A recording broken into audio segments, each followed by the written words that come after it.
Boa tarde a todos, meu nome é André Mansano, eu sou médico especialista no tratamento de dores crônicas e nós vamos começar agora mais um Tira Dúvidas ao vivo sobre dores crônicas que vai ao ar toda quinta-feira das 13 às 13h45. Então quem tiver dúvidas, por favor, escreva abaixo dessa transmissão e depois que acabar essa transmissão, esse vídeo vai ficar gravado aqui na nossa página e também no canal do YouTube. Vamos começar aqui pela pergunta da Sueli Dias. Pergunta: fibromialgia dá em algum exame? Fui diagnosticada com essa doença faz uns 10 anos e pelo jeito não tem cura. Sueli, não existe nenhum exame que faça o diagnóstico da fibromialgia, tá? Então não existe nenhum exame, a ressonância não faz diagnóstico, o exame de sangue não faz diagnóstico, termometria não faz diagnóstico, então não tem nenhum exame que faz diagnóstico. O que é importante de alguns exames complementares é para afastar outras causas de dores generalizadas que podem ser confundidas com fibromialgia.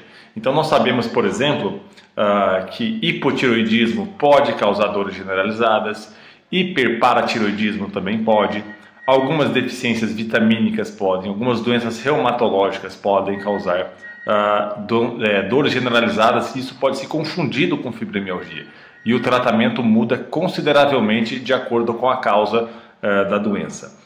A fibromialgia, como ela não tem uma causa específica, pelo mesmo motivo ela também não tem uma cura, mas ela tem controle, né? Então é muito importante, e essa é uma pergunta que sempre fazem para mim, qual que é o melhor tratamento para a fibromialgia? E a resposta, claro que é sempre a mesma, que o paciente deve fazer um tratamento multidisciplinar. E o que significa isso? O paciente deve sim fazer uso de alguns medicamentos específicos, então nós sabemos que alguns antidepressivos e alguns anticonvulsivantes podem ser benéficos para os pacientes com fibromialgia. O paciente deve fazer exercícios físicos regulares, então o tratamento que mais melhora as dores do paciente com fibromialgia de fato é o exercício físico regular e tanto faz se é exercício aeróbico como caminhada, natação, corrida ou exercícios de fortalecimento. Então eu sempre peço para o meu paciente escolher aquilo que lhe dá um pouco mais de prazer para unir o útil ao agradável. A psicoterapia também é muito importante, então já tem estudos mostrando que o poder analgésico da psicoterapia é tão forte quanto dos medicamentos, então o paciente que não faz psicoterapia perde um tratamento tão importante quanto os medicamentos, tá? Então é importante que o paciente faça o tratamento conjunto. Existem alguns trabalhos mostrando que a acupuntura também é muito bom, então é importante que o paciente se cerque desse tipo de tratamento multidisciplinar, tá bem? A Isabel Jacobini pergunta: boa tarde, doutor, minha perna esquerda dói durante a madrugada, será que pode ser ciático? Isabel, pode sim, né? Então deixa eu só mostrar para você aqui o que seria essa dor do ciático, que é causada então por uma hérnia de disco, né? Então isso que você está vendo aqui é o disco intervertebral, que é o amortecedor que fica entre as vértebras da coluna, tudo bem? E à medida que isso vai degenerando, ele pode protruir, ele pode escapar aqui para trás, comprimindo esse nervo aqui, que está pintado em amarelo, que desce para a perna, tá bem? Isso que é popularmente conhecido como dor do ciático, tá bom? E é uma das causas possíveis, de fato, de dores na perna, mas existem outras, né? Então é muito importante que o paciente seja examinado para que outros diagnósticos sejam pensados e sejam excluídos. Eu acho que o meu vídeo, eu não saí do vídeo aqui, desculpa. Deixa eu ver se eu saio aqui, só um pouquinho. Só um pouquinho.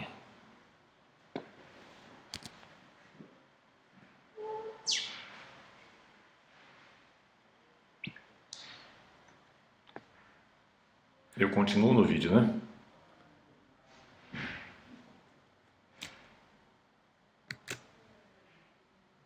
Só um minutinho.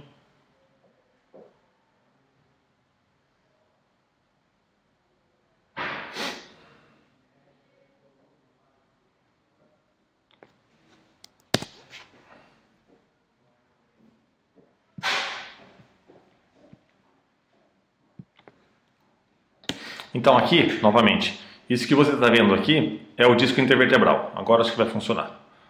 É o disco intervertebral. E ele, à medida que vai degenerando, ele pode escapar, ele pode protruir aqui para trás, comprimindo esse nervinho que desce para a perna. É isso que é a hérnia de disco. tá bem? É isso que causa as dores do ciático, tá? Mas como eu vinha dizendo, é importante que o paciente faça um exame físico para que se perceba se tem outra doença envolvida ou não. Por exemplo, pode ser um problema muscular envolvido, pode ser um problema de varizes, que também pode causar dores na perna. Então é importante que o paciente faça esse tipo de exame físico, tá bem?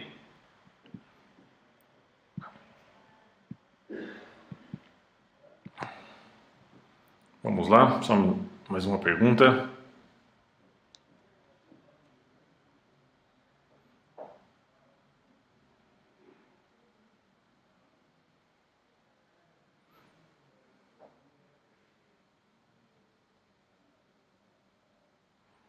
A Rosana Vilas Boas pergunta: fibromialgia é igual síndrome miofacial? Não, Rosana, não é a mesma coisa.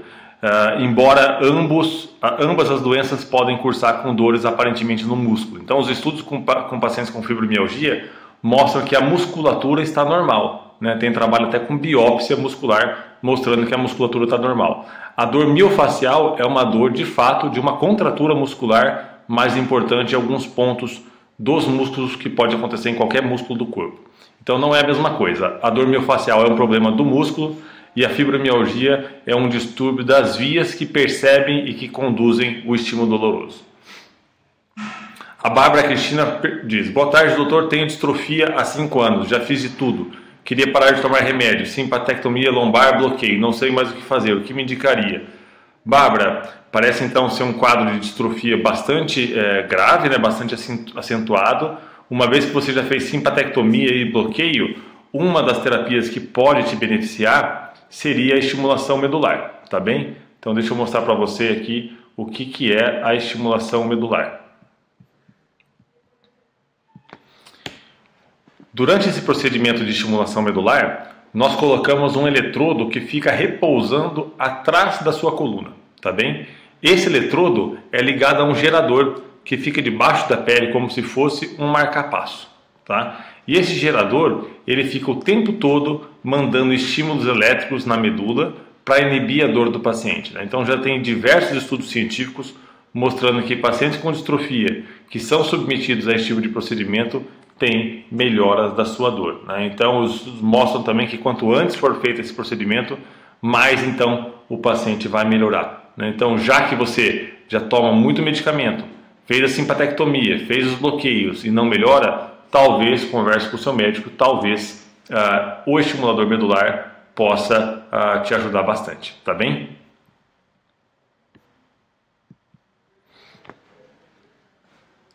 A Suelene Freitas diz: boa tarde, doutor, fiz uma artrodese lombar, 4 parafusos. Desculpa.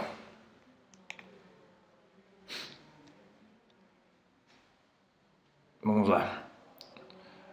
Fiz uma artrodese lombar, 4 parafusos. Ontem o meu neurocirurgião me disse que vou ter que conviver com essas dores. Limitações: ainda estou com espondilolistese grau 1 mesmo após cirurgia.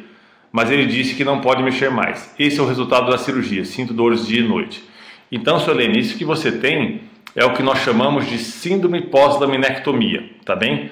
A síndrome pós-laminectomia, laminectomia é um termo cirúrgico, na verdade, que é um tipo de cirurgia de coluna, tá? A síndrome pós-laminectomia, ela tem diversas causas. É importante que a gente tente descobrir qual que é a causa das suas dores, né?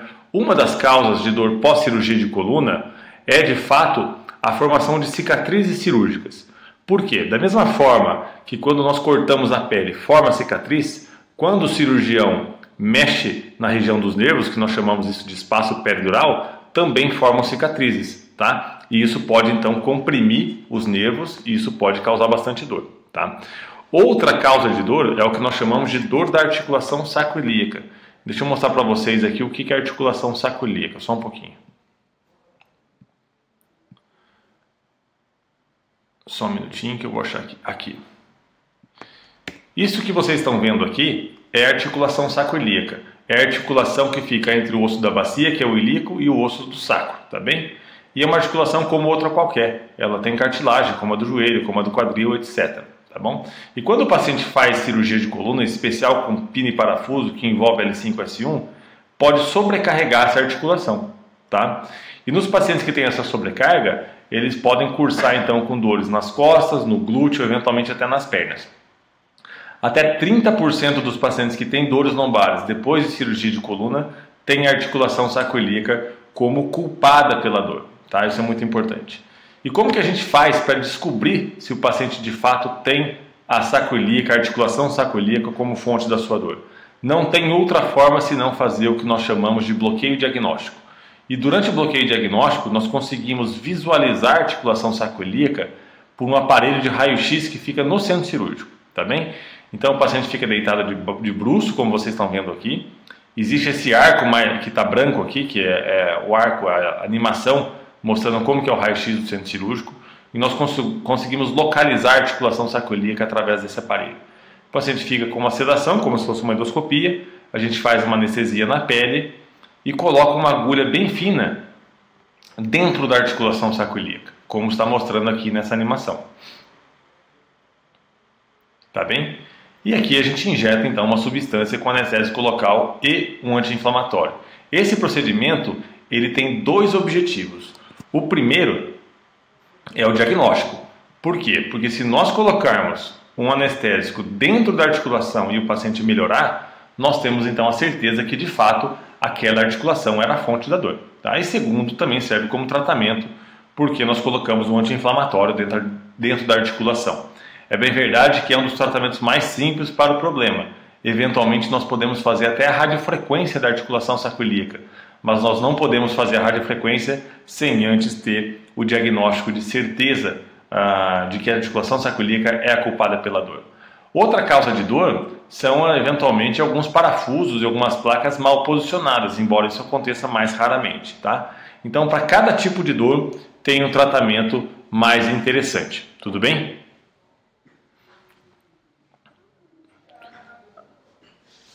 A Zeneide Mendes diz: tem muitas dores por todas as articulações, tem desgaste do quadril, mas as dores é muito grande em todo o corpo.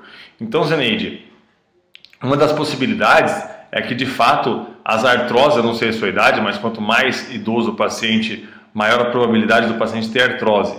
Então você pode ter um quadro de artrose, e eventualmente o que pode estar acontecendo é uma doença reumatológica, um dos tipos de reumatismo, né? Existem vários tipos de reumatismo, ou eventualmente até a fibromialgia. Tá? Então é importante que você seja examinada. Por quê? Porque cada tipo de doença dessa tem um tratamento, né? Então é isso que o paciente precisa ter em mente, que a dor é um sintoma que nos leva a um diagnóstico. E é esse diagnóstico que nós temos então que oferecer um tratamento mais específico. A Vanessa Costa diz: boa tarde, doutor, boa tarde, minha irmã está com diagnóstico de capsulite adesiva, tendinite e bursite no ombro direito, está sofrendo com muita dor, o que fazer? Vanessa, a capsulite ela tem uma fase de congelação, né, que é também chamada de ombro congelado, e depois isso pode ser descongelado, digamos assim, isso pode melhorar até espontaneamente, né? O que nós podemos fazer, eventualmente, se o paciente não tiver uma melhora muito grande espontaneamente, o paciente deve fazer uma fisioterapia especializada, tá bem? E o paciente pode fazer infiltrações dentro do ombro. As infiltrações devem ser guiadas ou pelo raio-x ou pela ultrassonografia, tá bom? Então é possível infiltrar anestésico local, é possível infiltrar anti-inflamatório no ombro e é possível infiltrar até uma substância chamada ácido hialurônico, que é uma substância lubrificante dentro da articulação. Sony Negrisson diz: doutor, eu tive chikungunya ano passado que me deixou com sequelas, mãos, joelhos, dedos dos pés e braço. Deu um problema na cervical e meu médico disse ter sido causa do vírus também, mas o tratamento não resolveu ainda.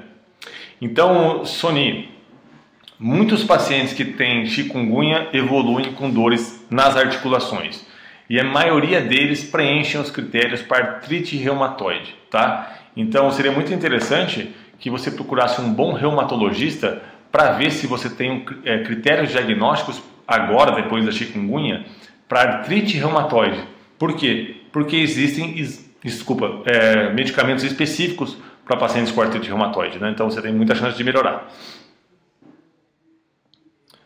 A Mia Kreismeyer diz: tenho fibromialgia, já fiz tratamento com antidepressivo, não resolveu. Algumas vezes tenho dores que duram meses, localizadas, e mesmo remédios fortes não resolvem. Pode ser outra doença maquiada pela fibro? Sim, Mia, pode sim. Então, como eu disse na primeira pergunta, na primeira resposta que eu dei, na verdade, hipotireoidismo, hiperparatireoidismo, algumas doenças reumatológicas, em especial a polimialgia reumática e, eventualmente, deficiências vitamínicas, entre outras, podem ser causas, não, podem ser semelhantes à fibromialgia.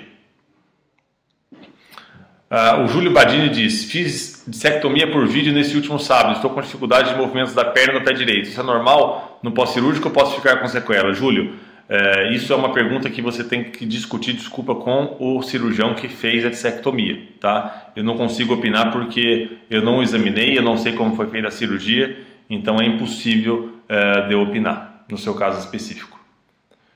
A Ângela Boaventura: boa tarde, doutor André. Hoje estou com muita dor no quadril, é bem localizado do lado direito, é mais dolorido. Estou evitando fazer analgésico. Vou tentar marcar uma avaliação.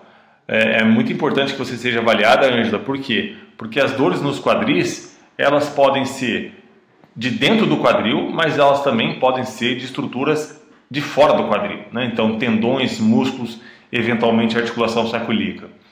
E como eu disse, cada causa de dor tem o seu tratamento. Então é fundamental inicialmente nós definirmos se a dor é de dentro ou não do quadril, é da articulação ou é de fora da articulação. Isso muda completamente o tratamento.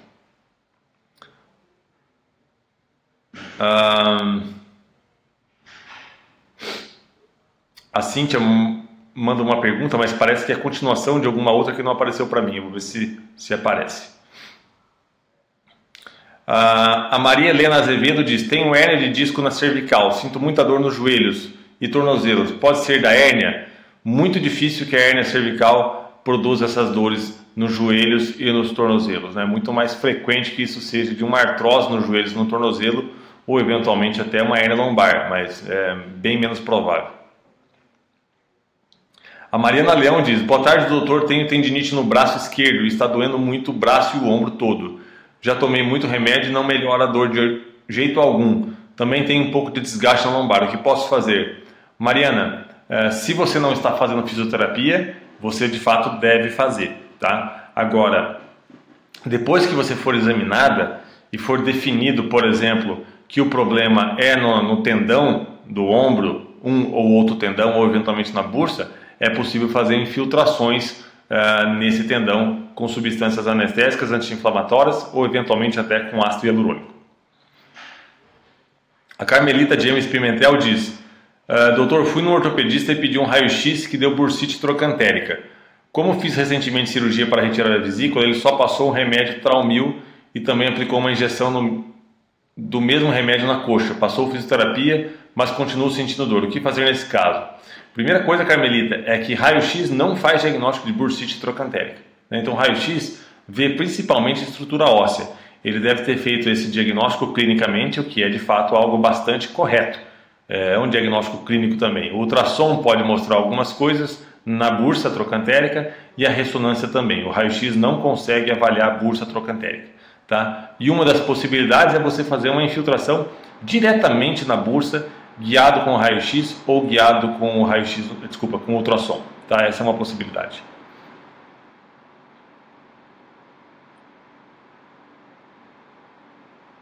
A Magali Mendes: parabéns pelo trabalho, tem doença de Still, tomo corticoide, Codex, já trato há 25 anos. Hoje, juntamente com uma fórmula, mas formou em meus dedos dos pés protuberâncias sobrepostas, talvez tenha sido corretor, e sempre com dores constantes nos pés e nas mãos. O doutor pode me orientar? De fato, a doença de Still no adulto é uma doença assim, relativamente rara, né? Uma doença reumatológica relativamente rara. Agora, é importante que seja avaliada, por quê? Porque não necessariamente um paciente com a doença de Still tem as suas dores relacionadas à própria doença de Still. Então, casos um pouco mais diferentes podem ter, por exemplo, o paciente pode ter uma doença de Still e ter uma dor secundária, uma artrose um pouco mais simples, tá bem? Normalmente os anti-inflamatórios são bastante efetivos em tratar esse tipo de dor. A Daniela Rocha Gomes diz: doutor, por favor, gostaria de informação sobre toxina botulínica para amenizar um problema que tenho na boca há 6 anos, que gera dor e ardor. Já fui em muitos médicos e dentistas e não obtive diagnóstico. Tenho boca muito seca e uma sensação de que algo agarrado na gengiva, dentro da boca, atrás dos dentes, na gengiva, no maxilar inferior. Por conta de tantos movimentos que eu faço com a boca, essa dor se irradia para vários pontos da face e pescoço. Estou em busca de um diagnóstico. Há anos, quando fui a um estomatologista, ele aplicou anestesia no local e esse desconforto passou. Nesse caso, será que aplicando a toxina botulínica no local, ela faria, às vezes, né, o papel de um anestésico com maior duração? É possível que sim, Daniela. É uma boa ideia, na verdade, né? Então, se você teve um alívio temporário com o anestésico, talvez a toxina botulínica, de fato, produza o mesmo efeito de forma mais duradoura, tá? É uma possibilidade real, sim.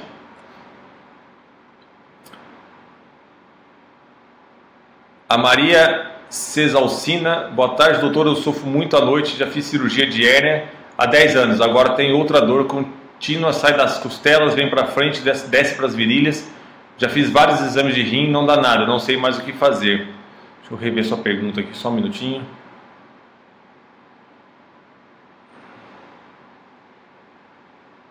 Entendi, Maria. Então, algumas possibilidades, né? Então é possível que você tenha o que nós chamamos, e nós comentamos anteriormente, sobre a síndrome pós-laminectomia, né? Que é a dor nas costas depois de cirurgia de coluna, que tem aquelas causas específicas que eu disse, mas eventualmente o que pode acontecer é você ter uma nova hérnia, né? Então nada impede que o paciente que fez uma cirurgia de coluna tenha uma nova hérnia, e isso pode causar todos esses sintomas. Então é importante que você seja avaliado novamente, eventualmente uma ressonância seja solicitada para que se avalie isso de forma mais detalhada. A Cacau Magalhães diz feliz aniversário, obrigado, Cacau, pelo carinho. Miriam Melo Bittencourt: fraqueza muscular grau 5 por uso contínuo de corticoide e quadro degenerativo, além de fisioterapia, o que posso fazer para diminuir a fraqueza? Miriam, a fisioterapia é a melhor opção para isso. Agora, é muito importante que se faça um diagnóstico. A fraqueza é por conta do uso de corticoide, ou a fraqueza eventualmente é por conta de uma compressão nervosa causada por esse quadro degenerativo, eventualmente por hérnia de disco? Se a fraqueza for causada por compressões nervosas, é possível até fazer cirurgia para isso, né? Então, é bem possível que seja isso. Agora, o diagnóstico é fundamental nesses casos. A Cristel Nogueira me dá os parabéns, eu agradeço a participação, Cristel. A Rosana Cândido diz: boa tarde, já passei por 2 bloqueios, farei mais vezes e uso eletrodo medular. Porém, há alívio, mas a dor aumenta com os movimentos. Rosana, eu não estou lembrando, você fez alguma pergunta antes que passou despercebida, porque parece que isso é um complemento. A Rita Hernandes diz: qual o melhor tratamento para a osteonecrose da cabeça do fêmur? Rita, o tratamento mais consagrado para isso, de fato, é a prótese, né? É a prótese de quadril, é trocar a articulação, é trocar a cabeça do fêmur, né? Existem alguns estudos mais recentes, até com o uso de plasma rico em plaquetas e células-tronco injetadas nessa região da necrose, tá? Mas é algo bastante recente. A Valéria Souza Santos diz: fiz microdissectomia tem 1 mês e continuo com as minhas dores de 3 anos atrás.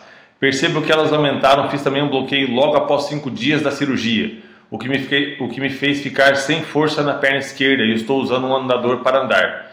Isso é normal depois do bloqueio e da microdissectomia?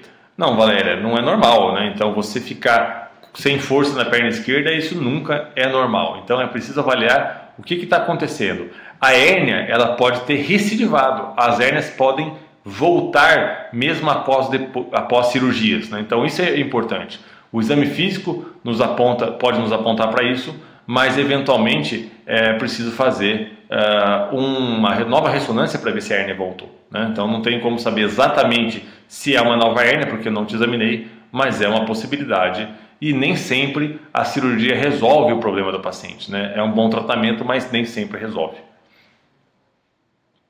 Ana Paula Cordeiro diz: o uso do muscular todos os dias pode? Sinto bem com ele, só assim para dormir bem e não passar com dor só há 3 anos operada da lombar. Ana Paula, é muito importante que o paciente saiba que todo e qualquer medicamento tem efeito colateral, tá? Então é preciso lidar com isso, colocando na balança, pesando a relação custo-benefício, né? Então, se o paciente tem dor e só melhora com esse tipo de medicamento, é muito interessante que ele use isso por longo tempo, a não ser que ele tenha tido efeitos colaterais bastante importantes, né? Um dos efeitos colaterais mais importantes desse medicamento é justamente a sonolência, que é algo que, pelo que eu estou entendendo, você aproveita, né? É interessante para você.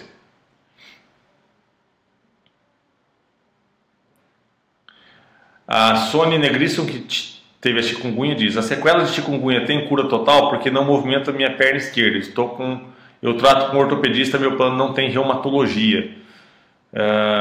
Sônia, desculpa, muito intrigante um plano que não tem reumatologia, né? Um plano deve cobrir então todas as especialidades médicas. Agora, não necessariamente essa falta de movimento na mão esquerda seja da chikungunya, né? Então existem outras causas de diminuição de força muscular na mão esquerda, eventualmente até uma hérnia de disco. O Márcio ou Juliana Limeira diz: me pulou, né, a pergunta. Márcio ou Juliana, não apareceu para mim aqui a sua pergunta, pelo menos não ainda, tá? Nem sempre isso aqui aparece na ordem, eu sigo exatamente a ordem que aparece para mim. A Marilda Marques também diz: por favor, responda meu comentário, estou com muita dor na nuca. Marilda, não vi seu comentário, mas com relação à dor na nuca, na dor cervical, uma das causas mais frequente de dor cervical é o que nós chamamos de dor facetária cervical. E vou mostrar para você o que é isso, só um pouquinho. As facetas cervicais nada mais são do que as articulações entre as vértebras da coluna cervical, né? Então, como eu disse, elas têm então articulação como a do quadril, como a do joelho, como a do ombro, etc. E está sujeita a processos de artrose. E quando isso acontece, o paciente pode ter muita dor na cervical, na nuca pode ter, dependendo do nível da articulação facetária, e eventualmente essas dores podem descer até para os ombros, até para os braços, tá bem?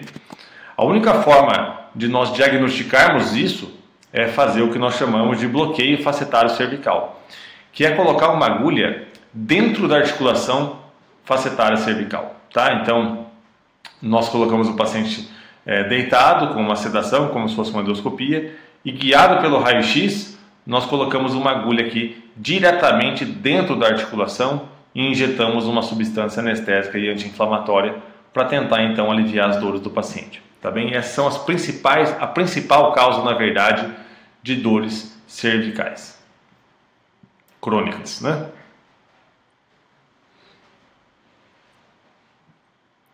A Tamires Pereira diz: boa tarde, doutor, tive aneurismas cerebrais já embolizados e ficou como sequela neurologia do trigêmeo. Faço uso de antidepressivo e anticonvulsivantes e mesmo assim tenho crises diariamente. O que pode ser feito? Tamires, para a neurologia do trigêmeo que não melhora com medicamento, nós temos então dois tratamentos que são bastante interessantes. Deixa eu mostrar aqui para você primeiro, antes de mais nada, o que é o nervo trigêmeo. Talvez você saiba já, mas algumas pessoas podem não saber. O nervo trigêmeo, ele fica aqui dentro da cabeça, tá bem? E ele tem esse nome porque ele tem três ramos, desculpa. O primeiro chama-se oftalmico, que vai inervar essa parte de cima da cabeça, aqui mais arroxeada. O segundo é o maxilar, que vai inervar essa parte aqui do meio da cabeça, tá bem? Da face. E o terceiro é o mandibular, que vai inervar essa parte aqui inferior do rosto. O paciente pode ter dor em uma ou mais regiões do nervo trigêmeo. E quando o paciente não melhora com antidepressivos e com anticonvulsivantes, nós podemos lançar mão de dois procedimentos. Um deles é a radiofrequência do nervo trigêmeo. O que a gente faz? Nós conseguimos localizar com o raio-x o orifício por onde passa o nervo trigêmeo. E nós colocamos uma agulha dentro do nervo trigêmeo, tá bem? É um procedimento feito sob sedação. Não há necessidade de internação e não há necessidade de corte propriamente dito, né? Por dentro dessa agulha nós colocamos um eletrodo e esse eletrodo nós ligamos a um gerador de radiofrequência. É esse gerador de radiofrequência que vai emitir uma corrente elétrica para tentar então inativar o nervo trigêmeo. É um procedimento bem interessante para quem tem neurologia do trigêmeo que não melhora com medicamento. Outra possibilidade é colocar uma agulha no nervo trigêmeo e por dentro dessa agulha colocar um catéter que tem um balão aqui na ponta, tudo bem? Esse balão é insuflado, isso causa uma falta de sangue transitória no nervo trigêmeo e acaba por inativar o nervo trigêmeo. Ao final do procedimento, tanto o balão quanto as agulhas são retiradas, tá bom? Também é um procedimento realizado sob sedação e sem a necessidade de internação. Então, se você não tem melhora com os medicamentos, talvez isso seja benéfico para você, tá bom? É preciso examinar, obviamente, mas talvez seja uma boa ideia. A Emanuele Cibele Andrade Silva diz: doutor, sempre mando mensagem, mas o senhor não responde. Fiz uma artrodese na lombar há 4 anos e tem 2 meses que implantaram um eletroneuroestimulador para ver se diminui as dores, mas ainda não consegui ficar sem medicação. Ainda sinto dores, é normal ou porque está recente? Manuela, eu não consigo responder de fato a todas as perguntas, mas dessa vez eu vi sua pergunta. A eletroestimulação é um dos melhores tratamentos para pacientes que têm dores lombares após cirurgia de coluna, tá? Ocorre que é preciso eventualmente uma regulagem do aparelho, né? Então, o médico que implantou, ele pode alterar pelo computador as características dessa estimulação, aumentar a intensidade, mudar o local da estimulação e coisas desse tipo, né? Então, essa é uma possibilidade, né? Alterar a regulação disso. Tá? Isso é muito importante que seja feito a cada consulta. Eventualmente, se você tiver outro problema associado, como eu disse anteriormente, uma sobrecarga na articulação sacroiliaca, dificilmente a eletroestimulação vai resolver. Você precisaria fazer um procedimento específico para a articulação sacroiliaca, tá bem?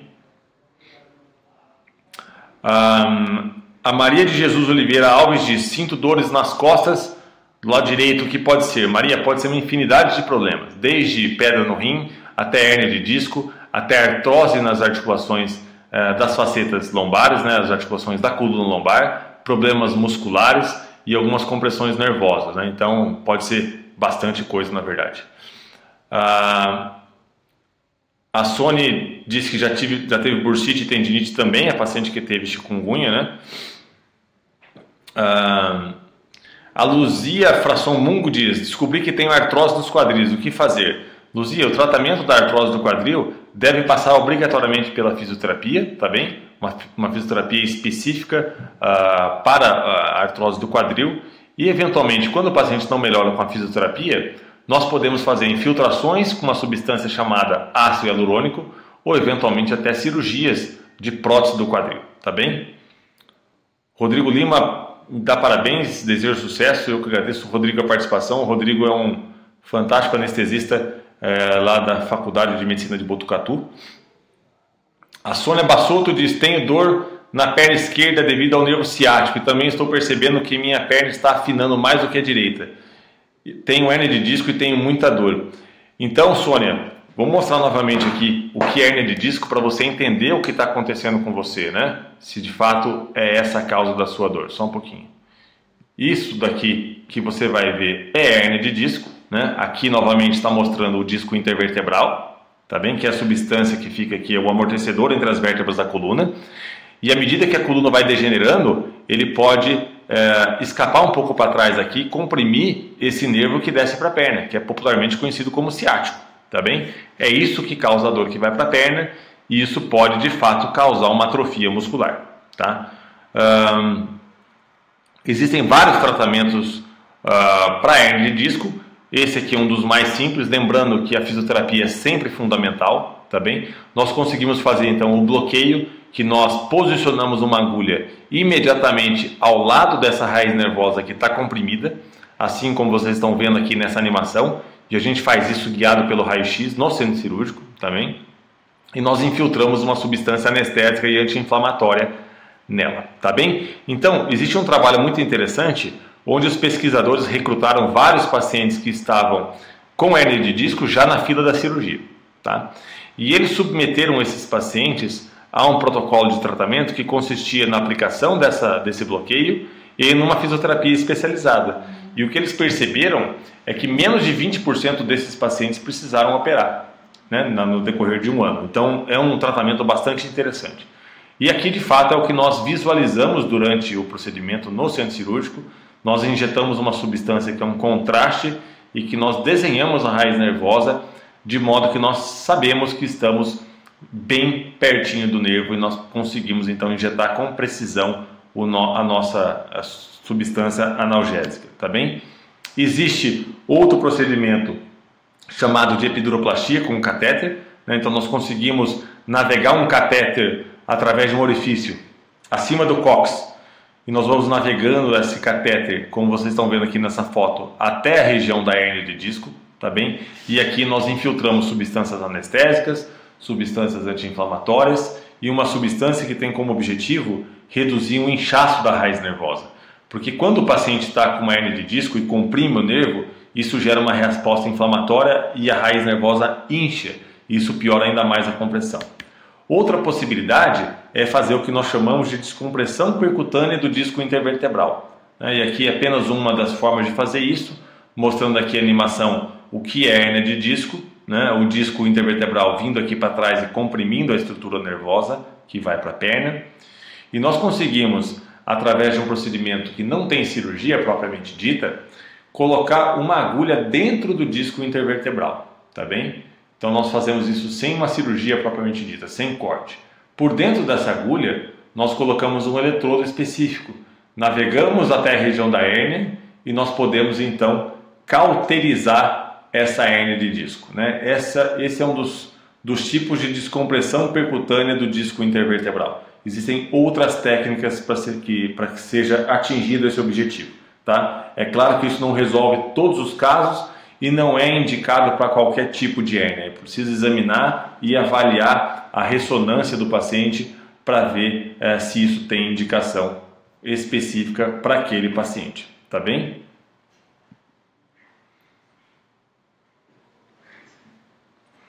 Só um minutinho.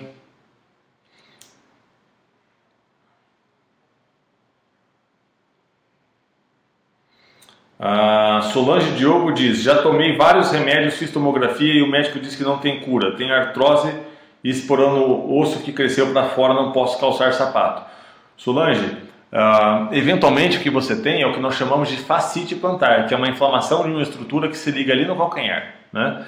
E quando nada resolve isso, nós podemos fazer uma terapia por ondas de choque, tá bem? E eventualmente até a radiofrequência dos nervos que inervam o calcanhar, tá bem? A Milena Silva diz: doutor, tenho artrite reumatoide, tomo anti-inflamatório e 2 mg de corticoide. Isso prejudica os glóbulos vermelhos?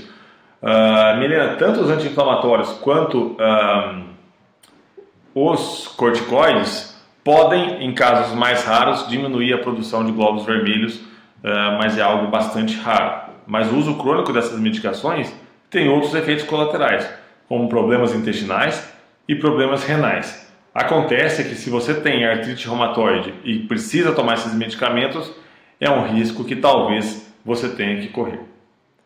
A Emanuela me responde: doutor, por favor. Acredito que eu já respondi. Emanuela, sim, já respondi. A Nancy Oliveira pergunta se fibromialgia tem cura, pois é uma dor horrível. Nancy, cura exatamente não, porque a fibromialgia sequer tem uma causa específica. Mas é importante dizer que o paciente pode ficar sem dor desde que faça o tratamento completo, que é o tratamento multidisciplinar. A Catarina Marcon também pede para eu responder ela, por favor. Não vi a pergunta da Catarina ainda aqui na tela. Ainda não, Catarina, não apareceu para mim. Não apareceu para mim.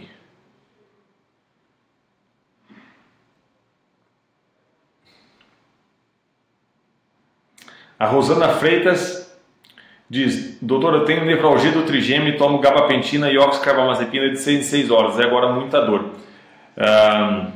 Rosana, então para os pacientes que têm neuralgia do trigêmeo e que continuam com dor, existem duas boas opções de tratamento, que é a radiofrequência do trigêmeo e a compressão do trigêmeo por balão. Dependendo do exame do paciente, a gente opta por um ou por outro. Então, na radiofrequência do trigêmeo, nós colocamos uma agulha dentro do nervo trigêmeo e por dentro dessa agulha nós colocamos um eletrodo que é ligado a um gerador de radiofrequência e isso emite uma corrente elétrica para inativar o nervo trigêmeo, tá bem? E no paciente, no procedimento do balão, por dentro dessa agulha nós colocamos um catéter que tem um balão na ponta, insuflamos esse balão e essa insuflação causa uma falta de sangue no nervo trigêmeo. E isso então causa a inativação do nervo. E nós tiramos então o balão e a agulha depois do procedimento. São bons procedimentos, em especial para aqueles pacientes que não melhoram com o uso de medicamentos. O Eric Rosella também manda parabéns. O Eric é um anestesista do Einstein, em São Paulo. Obrigado, Eric. Um abraço. A Rosana Freitas, o que posso tomar para melhorar essa dor no momento? Rosana, infelizmente eu não posso prescrever medicamentos pela internet, é algo proibido pelo Conselho Federal de Medicina. O Abu Samir, parabéns, doutor André, obrigado pelo modo como você aborda o papel da fisioterapia especializada. Um abraço. Abu, é fundamental o papel do fisioterapeuta na reabilitação desses pacientes com dores crônicas. Sem a fisioterapia é muito difícil termos bons resultados, então nós temos que trabalhar de fato em conjunto.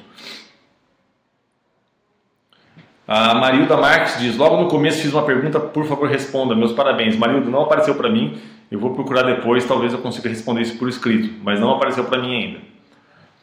A Valéria e a Isabel também agradecem, eu agradeço a participação. A Rosária Pancione diz que está com uma dor na virilha e pede um medicamento para usar. Rosária, desculpa, mas eu não posso prescrever medicamentos pela internet, né? Isso é contra as normas do Conselho Federal de Medicina. A Ivanir Lica diz, doutor, estou com uma dor faz dias na perna direita. O que é isso?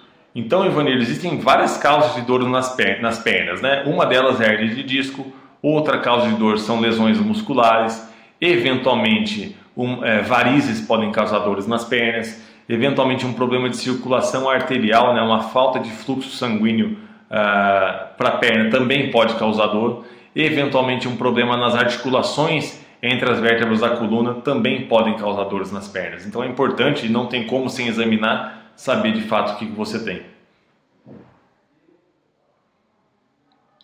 A Luciana Gilmar Coelho, por causa da escoliose severa, pode acontecer de ter taquicardia, compressão da caixa torácica e dor no peito?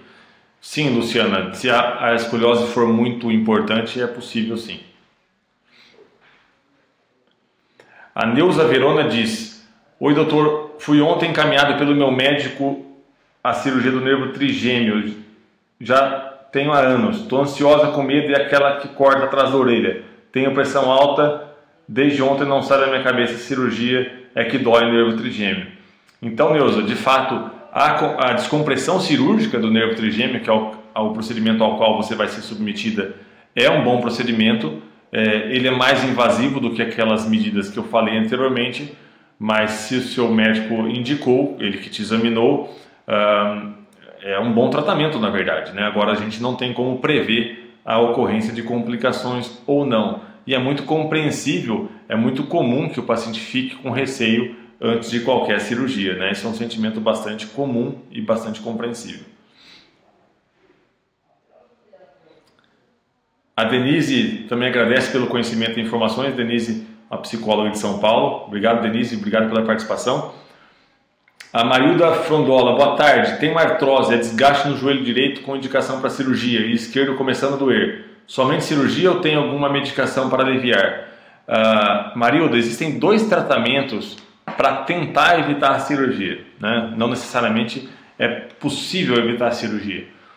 Um deles é a infiltração de uma substância chamada ácido hialurônico, que é uma substância lubrificante que nós temos no corpo naturalmente e que pode ser diminuída com o processo de artrose. Nós conseguimos infiltrar isso através do raio-x ou do ultrassom.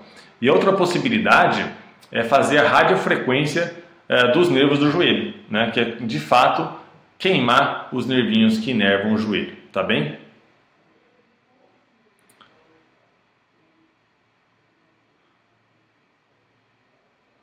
Então, nós chegamos...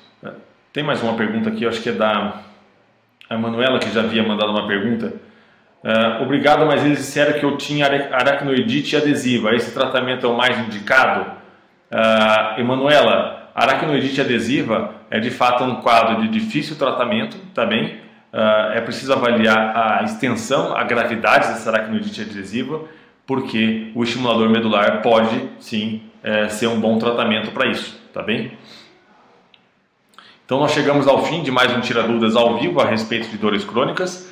Lembrando que essa transmissão vai ficar gravada aqui na nossa página e na próxima quinta-feira, às 13 horas, das 13 às 13h45, nós estaremos aqui. Eu peço desculpa que eu não consigo responder a todas as perguntas, que são várias, mas eu respondo a todas que aparecem aqui até o fim da transmissão, na ordem que elas aparecem. Tá bem? Um abraço a todos e tenham todos uma boa tarde.